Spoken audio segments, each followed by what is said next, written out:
I'm here. What's happening? I'm all good, but I'm saying, why come here just to curse up? Man. I wanted to see you. I wanted to talk to you, your man, in your face. Absolutely. You understand me? I knew a few places you was at. I could have pulled up, but I don't thought that was gangster. I wanted to come look in your face like a man. I'm gonna talk about your sister, your mama. Gotcha. You know, we need to, you know what I'm saying? Like, that's the first thing. Cause I know you do your radio thing and I respect that, but at the same time, Mercedes is she a female. Oh, my fault. Yeah, you're right. But she did look good on that. From tense face-offs with Birdman to getting checked by Master P. Charlamagne, the God has built his brand on being honest to the point of provoking some of hip-hop's biggest names.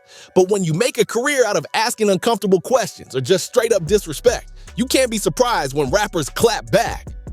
Let's run through some of the wildest moments where Charlamagne got checked, roasted, or downright destroyed. Birdman's infamous respect moment, 2016. Before the interview even started, Birdman walked in demanding they be respectful to him. This shit off straight, telling all three of y'all stop playing with my name. Let's go on in, let's go. Stop playing with my fucking name. Let's go. Can't do it on camera. Stop playing with my name. I ain't gonna right in. Nigga, when my name come up, respect it. Okay, the silence from the entire crew speaks volumes. They don't even know what to say in defense against the allegations of disrespect brought against them. All three of y'all, stop playing with my name. I ain't gonna say it no more. Morning, everybody. It's DJ MV Angela Yee, Charlamagne the Guy. We are the Breakfast Club. They really wanted to start without the drama, but Charlamagne, unfazed, quickly pointed out that Birdman had already cussed them out before sitting down, telling him to get it off his chest. He even asked why Birdman came to the interview at all. Tell him, get it off your chest, Birdman. I did it already. I told him. Cause I don't understand the angle. Like what? I did it already. So why come here? I did it already. I'm here. So what's happening? I mean, it's all good. What I'm saying, why I'm here. What's happening? I'm all good, but I'm saying, why come here just to curse up? Man. I wanted to see you. Birdman explained that he wanted to look Charlamagne in the eye and talk directly. He even said he knew a few places Charlamagne had been and could have pulled up, but that wouldn't be gangster. He'd rather express himself face to face. See your man in your face. Absolutely. You understand me? I knew a few places you was at. I could have pulled up, but I don't thought that was gangster. I wanted to come look in your face like a man and tell you how I feel. Okay. You understand me? Straight up like a man. So what's the issue? Ain't no issue. If it was an issue, you'll feel me. I just come to let y'all know, stop, put some respect on my name. Charlamagne pressed him on why he didn't bring the same energy to other radio hosts. And he's doing all this after Birdman has made it clear he could hurt him if he wants to. Saying my name, put some respect on it. Did you pull up on Ross that way or Trick Daddy? I'm pulling up on you, nigga. Yeah, but I'm the radio guy. Why pull up on the radio guy? Don't act tough with the radio guy. I need my nigga. Y'all finished or y'all done? I ain't got no more talking. Let's rock. All right. See you later, nigga. That was a very tense situation for the Breakfast Club crew. Even DJ Envy sounded a bit shaky with his greetings as he left, for good reasons too. All right, well, there you have it. Nah, we good. We good. There you have it. Now, what about on my notes? We good. That's it. Quickest Breakfast Club in ever. Well, that's the Breakfast Club. Good morning. Good morning. Good morning. Kanye West calls him out. 2013, while they were busy introducing Kanye to the show, Charlamagne introduced him as one of the Kardashian, a slight jab to almost make it seem like he was more of a reality star now than a serious artist. A special guest in the building this morning. And they said it never would happen. That's right. A repeat Donkey of the Day offender. Right? Kanye Kardashian is in the building. Oh, man. Kanye West is here. Good morning, sir. What's up? First and foremost, we got to talk about your performance in your show that you've been doing all over New York, the Barclays and Madison Square Garden. Yeah, did you enjoy it? I didn't go see the show. While others were praising Kanye's Yeezus album, Charlamagne went straight in, asking if Kanye didn't like the reception the album was getting, then flat out calling Yeezus whack. Do you not like the reception Jesus has gotten? Cause I didn't like the album at all. And I was a Kanye West fan. Yeah. But Jesus was whack to me. Yeah, that's great. That's great. So what were you saying? I was asked. That was a direct challenge to his artistic integrity and vision. Kanye knew something was up immediately. He knew Charlamagne was trying to start some trouble. So much. What's so bad? They want to hear him talk, man. No, they want this man to throw them blows, man. They waiting for Charlamagne to top these gloves and go at you. I'm not trying to throw blows. This is what I want to Let's go. Like, to me, it seems like it's such a walking contradiction because you'll denounce the corporations, but then you'll get on stage and say you need Nike and Adidas to back you. That makes no sense to me. 100%. Kanye has his reasons for doing things the way he is. So, since Charlamagne popped the question, it'd be wrong if he doesn't give him a glimpse on his inner thoughts on that process. The corporations say, after the corporations say you feel like a slave, but then ask the companies to back you. It ain't that I feel like a slave. We are mentally enslaved. We enslaved to brands. We enslaved to like a Benz symbol. We enslaved to chains. A woman is enslaved to the concept of diamonds are a girl's best friend. Like girls in London don't even wear engagement ring. That's all been programmed into us. When we born artists. We born free, and then we held down by society's perception of us. We just don't want to be embarrassed. He even tried to share his thoughts on how everyone can pick whatever tickles their fancy, using a big corpos as a logical example, till Charlamagne interjects to indirectly call him money hungry. Look at you as like a real revolutionary. You know, real revolutionaries didn't need money to change the world. Malcolm X wasn't rich. Martin Luther King Jr. wasn't rich. Like, I don't understand why everything is so much about money and stuff to you now. The great music you produce. You know what makes me not buy your album? This new narcissistic, egotistical personality you got. That's what turns me off. I'm not going to this show. I don't want to hear him rant. I don't want to buy his records. Exactly, but I'm thinking that your last name is the God, right? Absolutely. So anybody that's a God can recognize a God. Jesus can recognize Jesus. I mean, you know, y'all know what it is. It's still God's got to keep other gods on point too. Keep me on point, bro. You see him not on his square. Yo. It don't seem like you're on your square right now, bro. On 100. He tries to expound on that materialistic mindset that Charlamagne hates so much. Stop equating freedom to money, my brother. Where did that mentality come from? It comes. Why are you equating freedom to money? Money is not what makes us free as people, man. Y'all would like to. They would like us to think that we are free, but we completely control. Charlamagne still didn't really understand Kanye. He thought he might be doing too much, and he wasn't shy to make that thought clear. You do know that slaves in the 1800s didn't have a choice. You don't have to be in this industry. Well, this is my choice. But you can unshackle your own chains and go work at Walmart. He has freedom. No, I need to make How happy you are when you're with your daughter and you're with your fiance. That's your freedom right there. You don't need none of that money. You don't need 11 pants, Louis Vuitton and that. That's your freedom. Fashion.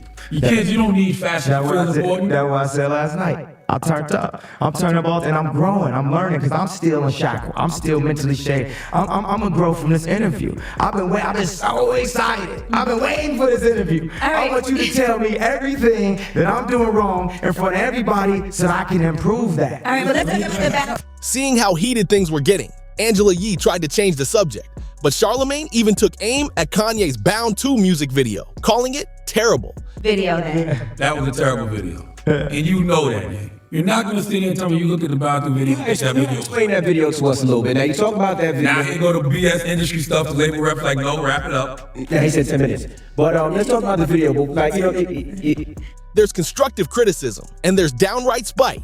Honestly, the lines have been constantly blurred throughout this interview. Paparazzi problems yourself. Nobody can make you angry without your consent. Yeah, I'm learning. I'm learning how to balance. I mean, this is space that I'm in. Like this level of fame and just being like, you know, just a black man in America in an interracial relationship with a lot of creative dreams compressed by the idea of what celebrities are supposed to do at all times and getting in trouble all the time on the media just for being true. Kanye reveals his thoughts on being bound to the idea of just making music like Charlamagne has emphasized over and over throughout. As a person who believes in free will, he hates that idea. Paparazzi problems yourself. Nobody can make you angry without your consent. Yeah, I'm learning. I'm learning how to balance. I mean, this is space that I'm in. Like this level of fame and just being like, you know, just a black man in America in an interracial relationship with a lot of creative dreams compressed by the idea of what celebrities are supposed to do at all times and getting in trouble all the time on the media just for being true. Dame Dash, and DJ Envy start things off on the wrong foot. When he asks him a question, You talk about Harlem a lot, you know, when you're just talking or from a long time. How did you meet up with Jay-Z, who was from Brooklyn? Because like you guys are tight. You really still curious about the Jay-Z? You don't know the story? Curious. Nah, we want you to tell the story. Let me ask you a question. No, this is not, you're not asking questions, Dave. We're asking you. People want to know it. he really seemed to hate that question so bad, probably would have struck DJ Envy if he could. Question, because have you never asked this question from me before? About Jay-Z? I have, but I was on a smaller scale. It wasn't as big as the... So wait, let me ask you a question. Do you think everybody knows that question? I don't think everybody knows that answer. Do you know the answer? Yeah. What's the answer? No, you tell us the answer. Tell us the answer how you... No, it's different because we're on a different scale. Is this a Harlem Queens thing? Like Harlem Queens don't get chicken? Let me ask you a question. Okay, but let's be men, right? If somebody asks you the same question 25 times, maybe 2,500 times, do you still want to talk about the same thing? Yes or no? No. But that's just me being human. No, I understand. So I don't care what platform we use. I'm sick of talking about it. Let's talk about something else. This was a sour subject for Dame, especially since he and Jay-Z hadn't been on speaking terms for a very long time. You asked me a question 25 times just because you want everyone else to know. I don't care. I'm sick of answering that question. Period. So I don't want to talk about another man on that. I want to talk about other things. You know what I mean? Period. It's not men don't want to talk about other men. It bugs me out. Why are men so curious about other men? That makes no sense. I'm never worried about other men that much. It was a sour subject for Damon, and he felt the need to make that extremely clear to the Breakfast Club crew. No, I told you why. Get off of that man. Pause. You asked that man. Y'all never asked that man no questions Oh no, about we did. We definitely did. What he answer? He did. He seemed like y'all. You know, I still want to talk about those days. That was 15 years ago. Nah, that's still how y'all make money? No, I agree with The that. reason why, listen, if y'all still making money off of old substance, then how are you gonna grow? No, I agree with that, but we still talking about Jay. I haven't even seen Jay but 2 times in 15 years. But this is my thing though, that you did add something new to the conversation when you said you brought up the stuff about Desiree. I didn't bring up nothing. I ain't say a name. I said, look, you still bringing it up. You got the hat on. I told you I don't want to talk about it. So I don't want to talk about it no more. Dame Dash wasn't going to let their disrespect go. He took it up on himself to educate them. Yeah. I mean, it's all relative, but Is sometimes $100,000 money? it's money. Not to me. But you can't do... Not to me. It is money, though. It's not to me. It's relative. I can't do shit with $100,000. My bills are way more than $100,000. I forget all that money talk. No, I'm asking you a question. No, I'm trying to prove a point here so you can have a clarity of what y'all should be worried about. So you're saying it's all telling you. relative based on who you are, what money is. Because $100,000... No, that's not what I asked you. I asked you, is $100,000 not to me? It's relative. So let me ask you a question. He felt they were disrespecting him over the money they'd make from the show. Would you disrespect me for $100,000? Nah. It's not worth disrespecting. It's not worth going to take your friend to court. It's not worth going to a radio station and talking about business. What's worth that kind of... What's worth a real man talking about his business on the radio between another man? What's worth that? After going on a rant about how they're a bunch of gossip mongers, Dame Dash keys in on the fact that they don't have the entrepreneurial mindset. They keep working under someone instead of actively trying to get out. Damn, you wouldn't be here. Because there's people here. Yes, man. I get ready to... Don't do that. No one never says that. Your boss said that? Yeah, they say you. Call him out. They say you used to work Call him here. out. Call him out. Nobody like to work with you. Call You him used to out. work here. Who said it? I'm not gonna say his See, name. gossiping, that's chatty. Don't tell me nothing unless you're gonna call somebody out or shoot. That's girl to me. I'm just telling Nah, you. I don't listen. Men that to me, right? Because I have testosterone, I got nuts. I don't listen to other men's gossip. And a man that gossips to me don't have nuts. So that means he has a vagina. No, because I'm telling you. It is gossip. Tell me who said it. That's irrelevant. Nah, then you see where I'm from, you don't do that. If you want to deliver a message, nah, I don't want to hear that. It's you lying. 6ix9ine appeared on The Breakfast Club too, and Charlamagne didn't miss this opportunity to take a dig at him. Are you a registered sex offender? Nah, I'm not. But I knew you. Nah, I'm not. You can actually look it up. You have a computer right there. Yeah, I did. That's what I asked. Because you can't believe nothing you see on the internet. That's what I'm asking you. I need it from you. You sent a letter up here, actually, about you, right? With the charges against you. And I guess it was something with you were 18 years old. Yeah. Those are very odd questions to ask. I don't think if he really was one, he'd actually tell them that. That would be crazy. Yo, right? If I came, all right. So look like how old are you? Like 40? Almost 40. Yeah. Look like this, right? Say 2 years ago, or 3 years ago, right? Say 3 years ago. I'm 21 now. Say 3 years ago, right? I come out, like, you know what I'm saying? I had an underage girl in the video, right? And you know, shit happens, you know what I'm saying? You know, girls lie about ages. Everyone knows this, right? She was A lot of people get caught up in this, right? Yeah. 6ix9ine tried to tell the truth from his perspective, Charlamagne tries to cut in, but he shuts him up promptly. Now, say, nah. Yeah, tell him what happened. I'm saying, but say he comes out, right, with the same charge, right, at the age of him. Into the mic. Right, at the age he's at right now. This is how nasty the media is. This is how nasty the media tries to paint a picture and violate. This is what the system does to youth, right? This is what the system does. Now I'm an 18-year-old kid, right? With my life in front of me. Of course, like, if I didn't rap, none of this shit would have mattered. But now that I do rap and I'm actually like somebody, when these charges come up, it's like, oh my God, he's a monster. Beanie Siegel, 2016. Charlamagne thrives on bringing up the most uncomfortable topics he can think of for guests. Beanie Siegel wasn't going to entertain that behavior, though. Crazy, and when you think Quiet, Charlamagne. Shut up. What's up, man? What's up, man? Because the incident that occurred, like I said, ain't nobody in their right mind gonna stand straight in front of me and square off. You gonna catch an L. I do this. You gonna catch an L. It's documented. I do this. I f something up. I mean, even on either side, something up.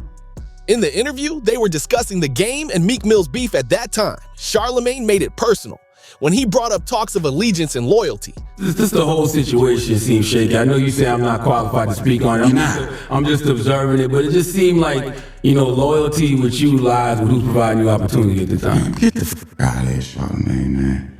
Provide me, what loyalty, with who? He ain't provide me no opportunity. He ain't called me and asked me to do that. Mm-hmm. I did that. So you didn't hear the record at all before? At all. Okay. At all.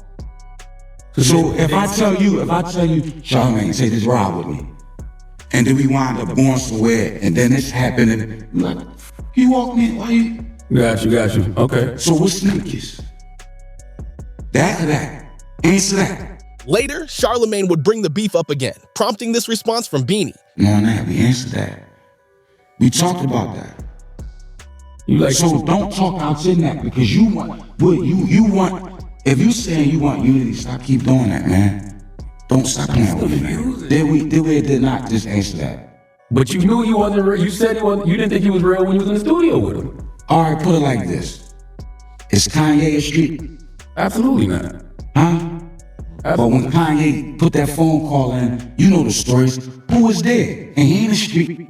But he part of that thing of ours. Mm-hmm. So I took penitentiary chances. I could have got booked out this month. He put the call in, I was dead, strapped tooth to nail, ready to bust ass about them. The interview would eventually reach a new height when Beanie got upset and decided to put Charlamagne in his place. Well, I know I'm not qualified to speak on this, but you can understand how some people don't think what you're doing is all the way solid. You might not think that, and you're not qualified, dog. You're a radio personality, man. You don't come from my world. You wouldn't understand my world.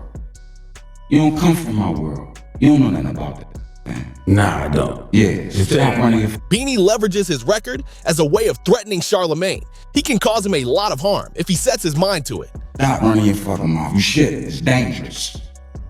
It's dangerous. No doubt. You talking about somebody who went to war with police. It's dangerous. Attempted murders in the height of my career. It's dangerous. You don't know nothing about that, man. No. You sit up here, your job is to play games.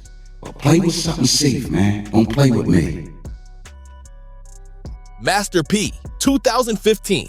Back in January 2015, Master P appeared on The Breakfast Club to promote his then new single, Power, featuring Lil Wayne as part of his new No Limit era. We've been working on this, you know what I'm saying? Wayne, him and McMahon hit me up about doing a record. I decided to do it and we just swapped. That's it. All that other stuff, we not into that. What was that call like from McMahon? He just... Well, they know, it's overdue. It's all timing, you know what I'm saying? Wayne been trying to get me on some records and I was gonna do something you know, with him and Rome and some other artists back in the days, but the timing just worked. They had a quite amicable conversation, with Master P sharing stories and offering advice till Charlamagne did this. Promotion for your projects is y'all was dropping. It was a time when No Limit was dropping every week. It was a No Limit project in stores every week. Except for Mercedes, we never saw that. And I always wanted to see that because she had a fat ass. Yeah, see that, but hold on, man. Don't talk about Mercedes. Oh, like I ain't know she family. Nah, she ain't family, but still though, with all my people, man, you know how I am. Yeah. Mercedes was an artist formerly signed to No Limit Records. She was the only No Limit act who didn't get weekly releases during the label's prolific run. Master P didn't like his choice of words when he described her. Yeah, you know how we get on. Well, how was you setting it up though, for promotion-wise?